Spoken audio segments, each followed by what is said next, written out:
Welcome back to the golf course rehab project, and today is just a quick walkthrough of post demo, and I'm going to call it phase one of demo because I think we're going to do a little bit more than we had planned, and I'll show you that when we get there. So let's just get right into it. First thing is we ripped up all of the carpet that is going to be getting replaced, which is every last bit in the house. Kind of this formal area here, the formal dining room there got ripped out. As we come through here, I'll peek in.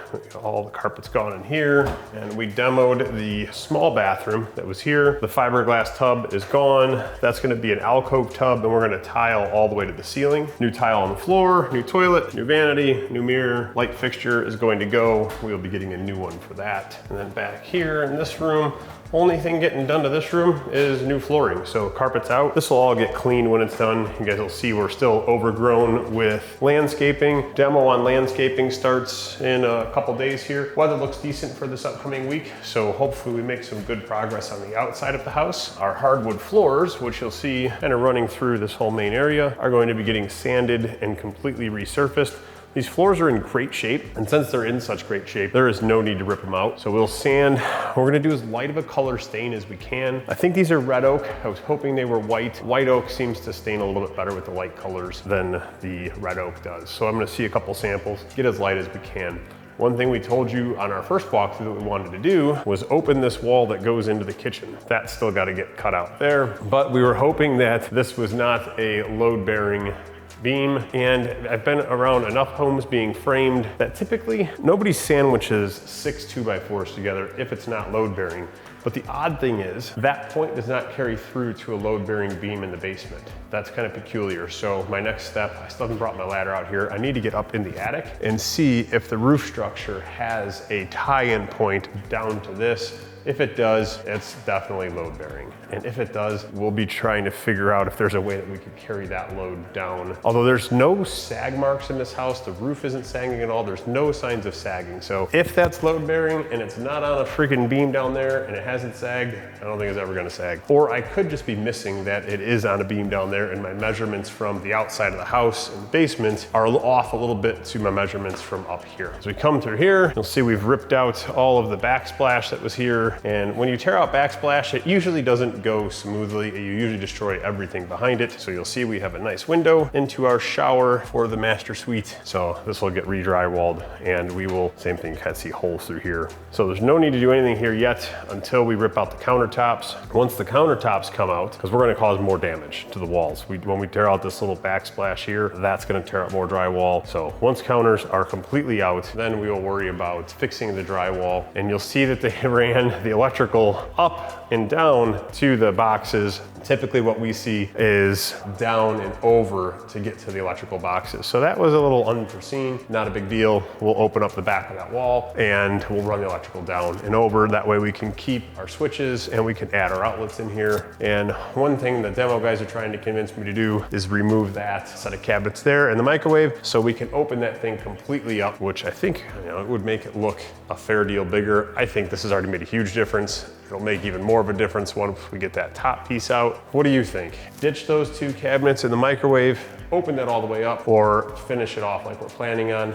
The one thing I'm struggling with, there's really nowhere else to sink a microwave in the kitchen. I think there's plenty of cabinet space here. I don't think we need that cabinet space, but if we were changing cabinets, we could just do a cabinet in down here that has a built-in drawer microwave. But since we're not changing the cabinets, it's not really an option. So I don't know, you guys down in the comments, let me know what you think. Let's carry on through. You'll see more carpet gone from in here, and we come into the master suite here. Vanity's gone. I'm gonna try and save this mirror. I think this mirror is gonna make it look huge in here. Carpet from there is gone. All the tiles ripped out. If you guys watched the video of the first walkthrough, you'll see this looks a little bit different. There was all this decorative stuff here, columns coming down, big built-in tub. We're gonna do a freestander off the side here. And the thing that we're going to change, I told you we might have a second phase of demo. I now want this whole wall to be glass. So I wanna rip the rest of this out. We'll do a corner post here just to support the ceiling that's gonna be above it, and then keep the glass door here and then take that light switch out, put it in that wall over there, because as you'll see, if I want to make this all glass here, I'm kind of SOL with that being there. We were planning on changing the shower configuration in here anyway. I don't think you need 3 controls.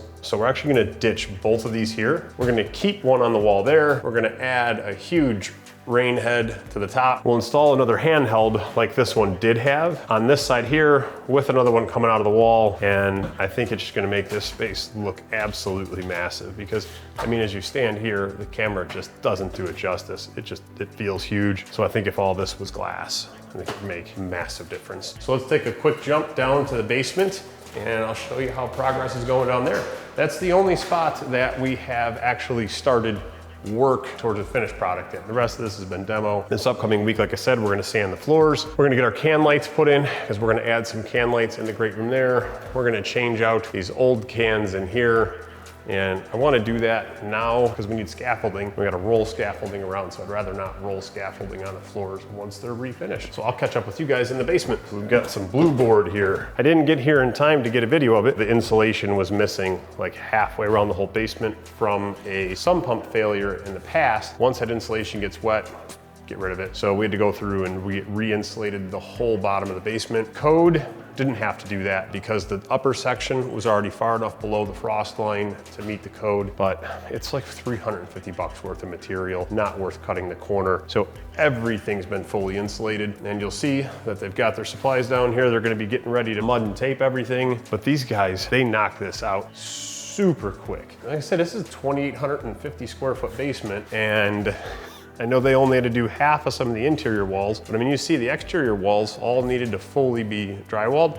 They get it done like a day and a half. In my opinion, that's pretty freaking quick. So still torn about what to do down here. For the sake of time, I really don't want to finish the basement. I want to get this house on the market as quickly as I can. Carry costs on this house are a little bit higher than I'm used to. I don't know, that burn rate doesn't sit well with me. So I'd rather get it on the market as soon as possible, but I'm leaving a lot of money on the table by not finishing the basement. There's already a rough in for a full bathroom down here, so shower, toilet, vanity, everything. And then all we would have to do is add one egress window there, and we could add a whole big bedroom down here and turn this into a 4-bed, 4-bath quite easily. Finish out the rest of the space. We can easily go from a 2,850 square foot finished home, because that's what we have on the main level, to, I don't know, figure we'd finish probably 2,400-ish down here. We didn't call it 2,200. So now you're at 5,000 square feet instead of 2,850. That's a huge difference. And I think we can finish the rest of the basement down here pretty cheap. Probably knock it out for 35 grand is my guess, and probably add 80K to the sale price of the house. 80 to 100 would be my guess. But more than the money, we're adding time, and significant time is my concern. I think we could easily add 6 weeks to 2 months down here by the time we got everything finished. Just with the way everybody's schedule is right now, everybody's kind of booked up, and we're kind of already pushing on guys to get the upstairs done. Got to kind of offset that.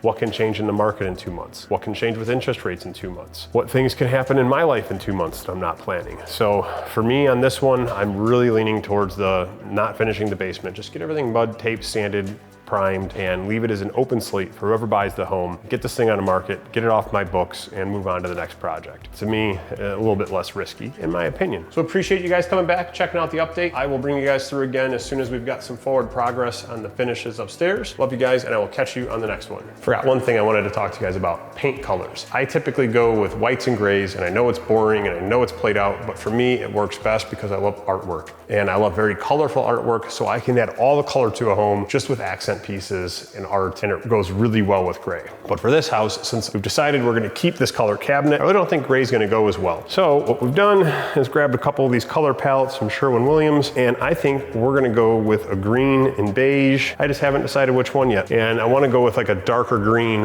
on that wall there, and kind of probably like a, I don't know, a beigeish gray. I know it sounds kind of weird, but I've seen a couple of them that just have a little hue of gray in there. And we're gonna do solid black countertops. So I think that color combo should work well together. Let me know what you guys think down below. Are you guys sick of the whites and grays? What colors are you seeing that you really like? I like blues more than greens, but with these cabinets, I don't think blue is the right color. I think we have a little bit of green hue probably go best.